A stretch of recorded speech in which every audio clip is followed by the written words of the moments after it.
Hello and welcome everyone to the first lecture of the semester. Today we're going to begin exploring the concept of sex crimes, and we're going to discuss several issues surrounding the topic. Throughout the semester we will discuss specific offenses such as sexual assault or rape, child pornography, and institutional crimes that occur in the military, on college campuses, and within the church. Before we get into the specifics of those different issues, we have to lay a baseline foundation of what constitutes a sex crime and who are the individuals who are committing these offenses. Let's begin. To get started, let's briefly discuss the layout of this chapter and lecture. By the end of the lecture, we will have discussed what constitutes a sex offender and a sex offense. We will also look at primary data sources used throughout the U.S. that track offense trends over the years. These are considered official data sources and they are not without their own issues, so we will discuss those as well. Next, we will turn our attention to the offenders and engage in a brief overview of the demographic characteristics of sex offenders. And then we will end the lecture with a discussion of common social and physical environments in which sex crimes occur commonly. Let's go ahead and get started with a broader discussion of sex crimes in the United States. So, when I ask you to think about who is a sex offender, what images come to mind? For most people, the stereotypical sex offender is an older white man, and that's who comes to their minds first. He is significantly older than his victim, who is commonly an adolescent. This person may lure their victim away to complete the sex crime, or may simply kidnap the victim altogether. This scenario represents our worst fears, but it also represents the least likely sex offense that can occur. Although there are always exceptions to this rule, this style of offending is not all that common. However, the stereotype is pervasive and leads us to fear what we don't understand or what we are told to fear. By doing so, sex offenders are often thought of in a disgusting manner or as barely human once that label is placed upon them. Despite this disgust, the conversation surrounding sex offenders is recurrent and fascinating in nature. People want to understand the taboo and have interest in what is different. For example, as someone who has never committed a sex crime, I might wonder what goes through the person's head that would make them want to engage in such behavior. I don't have a desire to do X myself, so why would it be appealing to someone else? Furthermore, embedded into the conversation about the taboo is the concept of keeping communities safe from these boogeymen. Because they are different from us, meaning they're perceived to be dangerous and threatening, there is the desire to keep them at a distance so they won't be able to victimize anyone else. While that is certainly a necessary effort, the current policies surrounding sex crimes really are not working to accomplish that goal because they are written based on this stereotype. What we are trying to prevent is the predatory type of offender who abducts his victims, and we're trying to keep him from striking again. But this does not match the realities of the situation. So the laws won't work the way that we want them to. We will discuss this concept more in depth as the semester progresses. Since the stereotype and the realities surrounding sex offenders do not often match up, community members have problems separating out who is really a sex offender compared to someone who is not.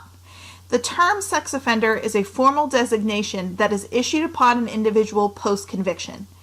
If an individual has never been convicted, they technically are not a sex offender. But even if they are convicted, this term is not a one-size-fits-all type of label. There are many things that a person can do to end up on the sex offender registry. In some states, kidnapping is a registerable offense.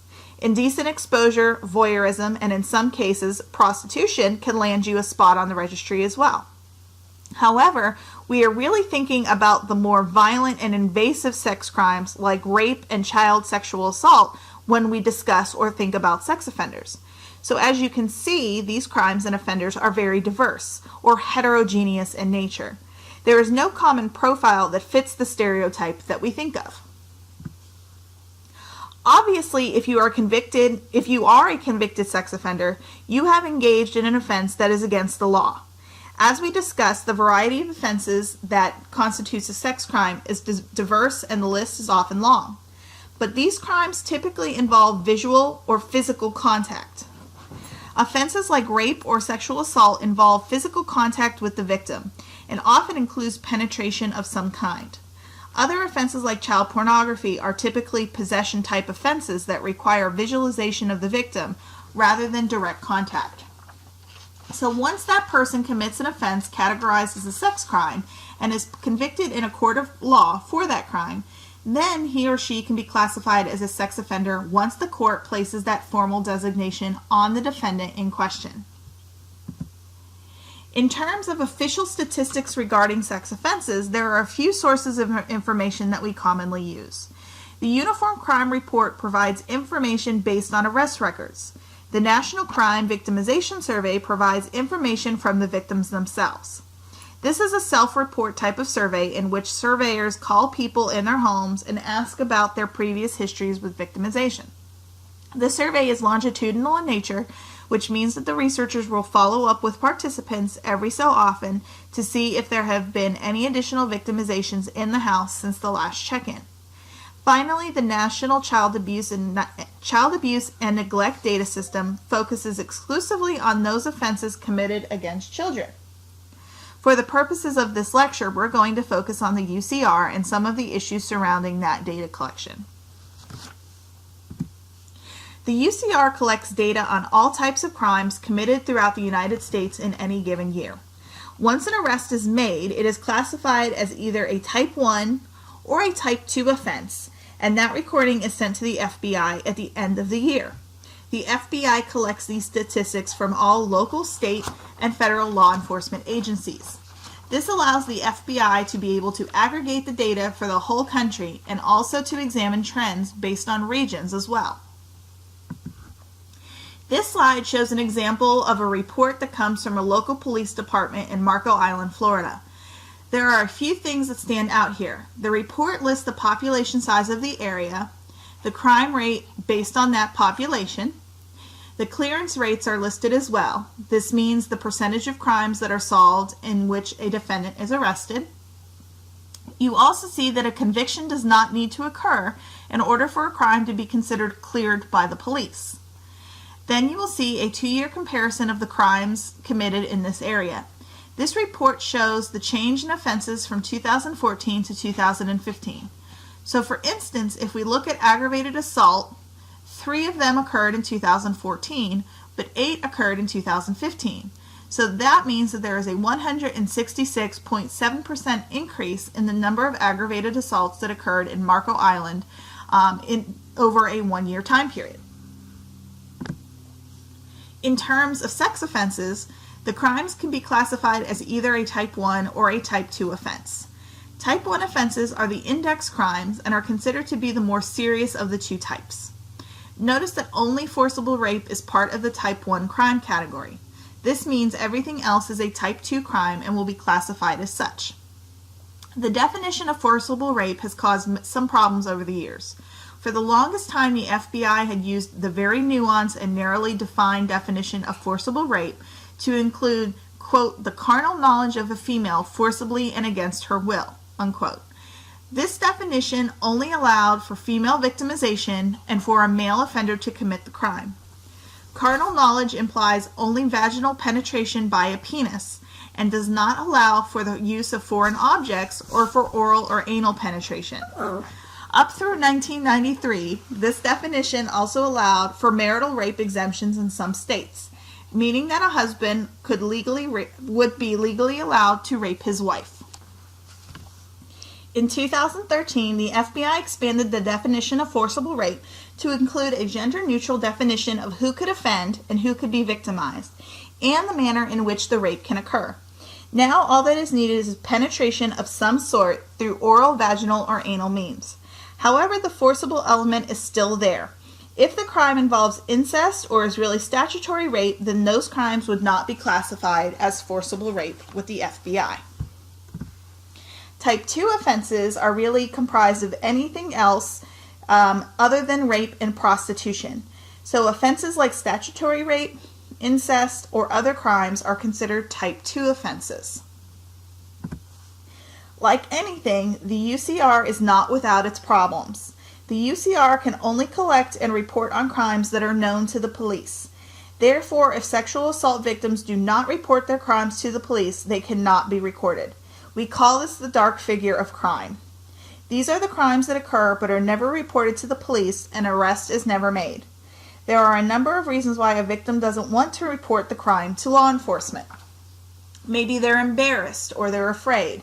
Maybe they live with their offender and they don't want to relive or have to rehash the crime.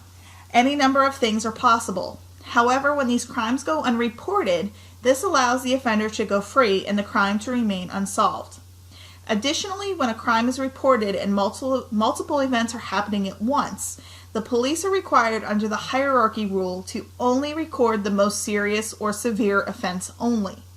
Therefore, even if a sexual assault does occur and the victim happens to die during the offense, then only the homicide will be recorded. These two issues have an effect on the reporting rates of crimes and cause a lower percentage of crimes to be recorded in some instances. Still, this is one of the best sources of information for official types of data. So we've discussed sex crimes a little, but let's talk about the offenders a little bit more. When we are discussing sex offenders, remember that we stated that everyone is different and there is no specific demographic classification. Sex offenders come from every walk of life and often commit several offenses before they are detected by law enforcement. The unknown aspect of sex crimes makes it difficult to control legislatively. Once a sex offender is known to law enforcement, the next thing we have to worry about is recidivism. The sex offender registry is built on the notion that if we know who the sex offenders are and we know where they live, then the likelihood for recidivism is lessened. The problem with this notion is that most sex crimes are committed by offenders who are unknown to law enforcement, and subsequent recidivism levels of sex offenders is considerably less than other offender groups altogether. Property offenders, drug offenders, and violent non-sexual offenders all have higher rates of recidivism than sex offenders do. Sex offenders are much more likely to be arrested for a technical violation, like failure to register, than they are for a subsequent sexual offense. Nevertheless, the legislative concern regarding sex offender recidivism is real and is focused on two types of recidivism. First, we are worried about general recidivism, meaning that the offender will commit any type of crime, not necessarily a sex crime, after they are convicted for the first time. This would include property offenses, drug offenses, or even technical violations related to the registry or probation and parole supervision. The second type of recidivism that we are worried about focuses on specific recidivism. This means that the offender will commit another sex offense after being convicted for the first one. In terms of specific recidivism, the question you must ask yourself is, how is the term being defined? Is it based on arrest? Is it based on conviction? If you based on arrest, then the recidivism rates are often inflated in comparison to conviction-based recidivism rates. So keep that in mind when you listen to people who are discussing recidivism of any kind for any type of offender group. So while sex offenders overall are a heterogeneous group, there are a few things that we do know to be true overall. Males make up a larger number of sex offenders than women do. More than 90% of registered sex offenders are male. Female sex offenders make up a small proportion of those on the registry, and because their numbers are so small, researchers tend to focus more attention on men. The majority of sex offenders are white in comparison to minority offenders. However, these numbers fluctuate based on the type of offenses that are committed. White offenders tend to use child pornography way more than any other racial or ethnic groups. Although juvenile sex offenders do exist, and we'll talk about them more in a little bit later on in this lecture, the majority of registered sex offenders are adults over the age of 18. However, under current federal legislation, juvenile sex offenders as young as 14 at the age of the offense can end up on the sex offender registry. In some cases, this registry requirement is for life. When it comes to victim selection, there is really no true relationship between the offender and victim characteristics. However, most sex offenders are opportunists and will offend against whatever victims are available to them. This means it might be a family member or a close friend, and if that is the case, you would see more intraracial offending rather than interracial. There are always those that have specific victim preferences based on age, race, gender, or other characteristics, but that's mostly based on personal preference more than anything else. This semester, we will spend the majority of our time talking about male sex offenders, so I thought it would be appropriate to spend a little bit of time discussing female sex offenders. As we mentioned before, female sex offenders are in the minority compared to men. However, their numbers are increasing. Female sex offenders tend to be less violent than their male counterparts and prefer to find a victim that is consenting to a sexual relationship. For the most part, they are not convicted of forcible crimes and instead are much more likely to be convicted of things like statutory rape. When we think about female sex offenders, we often think about the stereotype of the teacher who starts a relationship with her teenage male student. In comparison, juvenile sex offenders tend to offend differently than female sex offenders. When we're talking about juvenile sex offenders, these are people who are younger than the age of 18 when they commit their offenses. These individuals do not have to be tried or convicted in adult court in order to end up on the sex offender registry. When we talk about the onset of delinquency, it can always occur younger, but really the average age of onset for sexual-based crimes is around 14 or 15, which coincides perfectly with the age of registration based on the Adam Walsh Act of 2006. One thing that many juvenile sex offenders have in common is a troubled home life. So they may have been abused sexually themselves, or they may have experienced neglect or have histories of substance abuse at home that lead to their future offending patterns. The majority of juvenile sex offenders tend to be male rather than female and victimize other juveniles who are younger than them. But again, they tend to be opportunists. As a young person themselves, they have limited options in terms of mobility and travel. This means that they often have to victimize those who are closest to them. This could be a friend or a sibling or even a next-door neighbor. It is very rare that juvenile sex offenders will select a victim they do not have a pre-existing relationship with of some kind. If you think about it, it really makes sense. If you're 14 or 15 years old, you're not able to drive yet. You're still in school and you're probably still living with your parents. You have limited time alone, and for the most part, you're either at school or you're at your house. So you really can't go out and find a victim that is unknown to you. Instead, you have to choose your younger sibling, you have to choose a classmate, or the child you may be babysitting. That's where the access is. Like female sex offenders, juvenile sex offenders do not often use violence in their offenses. This again makes sense. If you are offending against a sibling, a family member, or a classmate, you are often seen with your victim and spend a lot of time with that person. Your parents and teachers also spend a lot of time with that victim. If you are violent or you leave lasting injury to that person, then it is likely that you would be easily detected by an adult. On this slide, I have provided you with a map of the United States that shows juvenile sex offender registration per state. The pink states have the most extreme registration policies and require juvenile sex offenders to register for life. Comparably, the yellow states allow registered juvenile sex offenders to be removed from the registry after a certain period of time. Finally, the dark blue states only require juvenile sex offenders to register if they are convicted in adult court. All other states do not require conviction in adult court, but require juveniles to register if they are adjudicated delinquent. For the rest of this lecture, we are going to spend time discussing specific types of sex crimes.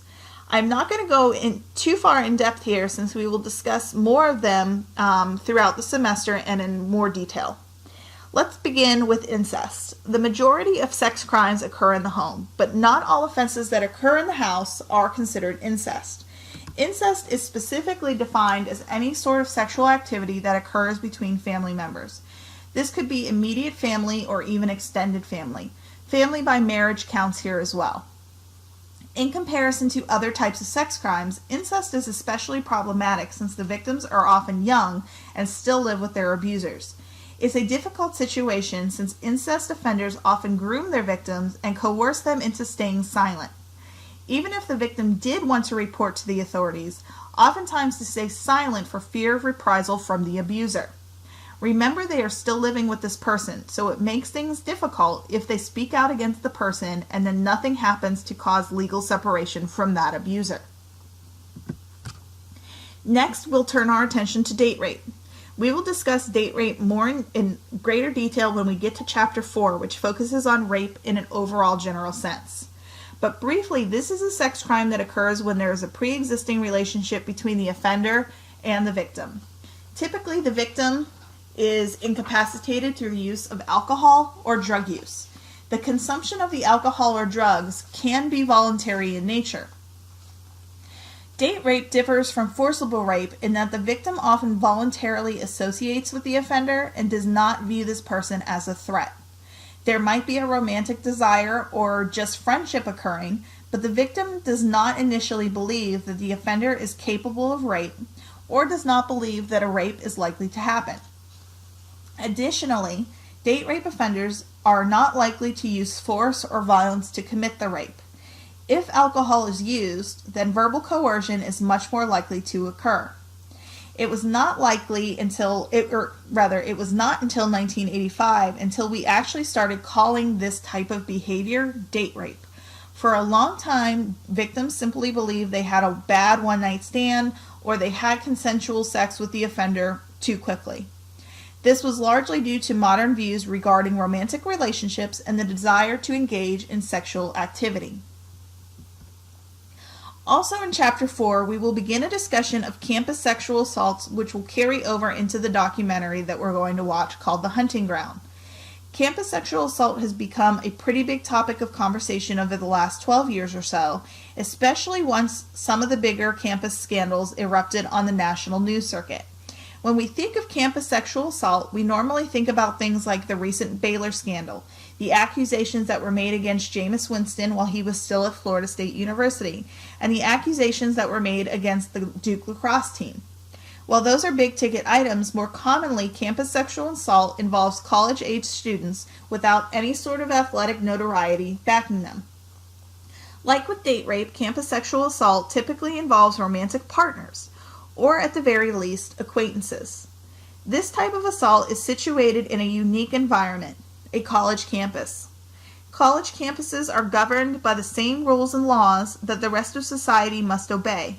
But if you've ever been on a larger school campus that has a large on-campus residency of students, you often feel a sense of isolation and protected from the outside world and environment. For many students, it is easy to forget there is a bigger world out there and that you are not legally protected on college campuses. That isolation often makes offenders feel invulnerable and as though they will never be detected. Similar to incest, campus sexual assault involves two parties that often see each other on a frequent basis. While the two parties might not live together, they might be classmates, work associates, members of the same fraternity or sorority, or other organizations. Because the victim must see the offender, they might not report their victimizations for reasons similar to those that we discussed a few slides ago. What is different about campus sexual assault is the reporting requirement. Federally, Title IX requires university administrators to have mandatory reporting requirements if they learn that a sexual offense has occurred on campus. Additionally, universities are required to report on any crimes that occur on campus during the school year under the Jean Cleary Act. Under Title IX, the victim is protected and can still obtain an education without fear of reprisal from the school or other classmates. We will discuss Title IX in more depth when we get to Chapter 4. Like campus sexual assault, which is an institutional-based crime, rape in the military transcends the legal climate surrounding sexual assault among laypersons. When a military sexual assault occurs, it is prosecuted internally and is handled by military courts. The traditional criminal justice system never sees the case. This semester you will watch the documentary The Invisible War, which was produced by the same individuals who created the Hunting Ground documentary. While there have been some more recent reforms in how the military handles the prosecution of sex crimes, there have been some criticisms and concern regarding how these cases have been handled in the past. Often superior officers would prosecute the crimes, and they might also be the friend of the offender. Military laws are different than layperson community member laws, and sometimes victims could be prosecuted for adultery in the military system rather than receiving the support that they need. As I said, there have been more recent reforms in trying to stop that issue from continuously occurring, but there are still two main ways in which these cases are investigated and treated. With restricted reporting, we see that only a few select individuals are made aware of the victimization and are involved with providing medical care for the victim as part of the reporting process. But there is no real investigation or prosecution that occurs here. With unrestricted reporting, we see that there is a criminal prosecution that occurs and that it is mandatory for it to occur outside the chain of command. That didn't used to be the case, as you will see in this documentary. Let's talk about prisons for a few minutes and then we'll wrap things up for the day. Rape in prisons has always been more of a colloquial joke, and we have often heard that you shouldn't drop the soap while in prison. Beyond the inappropriate joking, prison rape is a real issue and affects many jail and prison inmates all across the United States. Based on the stereotypes we see in popular culture, many people believe that prison rape is a lot more prevalent than it really is. Granted, it still occurs and happens frequently enough, but the rates of reported prison rape seem to violate that stereotype. This is one type of sexual assault that really, really, really goes unreported due to a strong fear of prisoner retaliation once the other inmates found out that the victim has snitched. In addition, many victimized inmates are not able to seek any sort of help or support that they need. There are no therapists or counselors to deal with psychological trauma. The correctional officers often don't see the inmates or believe the inmates. And in some instances, the victim can be punished for engaging in sexual activity within the prison. That is something that violates prison rules. In the early 2000s, during the first George W. Bush administration, the Prison Rape Elimination Act was passed to help reduce prison sexual assault and to help protect victims who want to report their assaults. Under PREA, all types of victimizations are included, not just inmate on inmate, but inmate on correctional officer and correctional officer on inmates as well.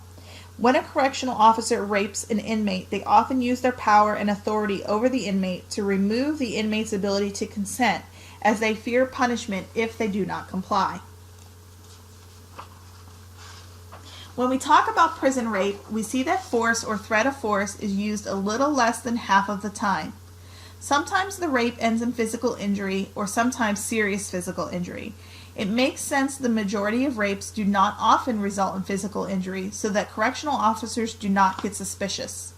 The offender commits a rape in a small enclosed space and needs to remain undetected. So it wouldn't make much sense to really hurt your victim if you're trying to avoid detection from the correctional officers. We're going to talk about prison rape much more later in much more detail later on in the semester as well. So today in this first lecture, we covered a lot of information, but don't get overwhelmed. This was meant to be a general overview of a lot of things that we're going to discuss throughout this semester. I wanted to expose you to a little bit of everything. We're going to spend a lot of time going over the legalities surrounding sex offenses, the sex offender registry, and specific offender groups. In the next lecture, we're going to begin our discussion regarding the laws that surround sex crimes and the legal definition of what constitutes sexual assault compared to sexual battery, compared to child molestation, comparing that to all kinds of other sex crimes and issues. So meet me back here next time when we transition into our Chapter 2 lecture. Thanks everyone, and I hope to see you then.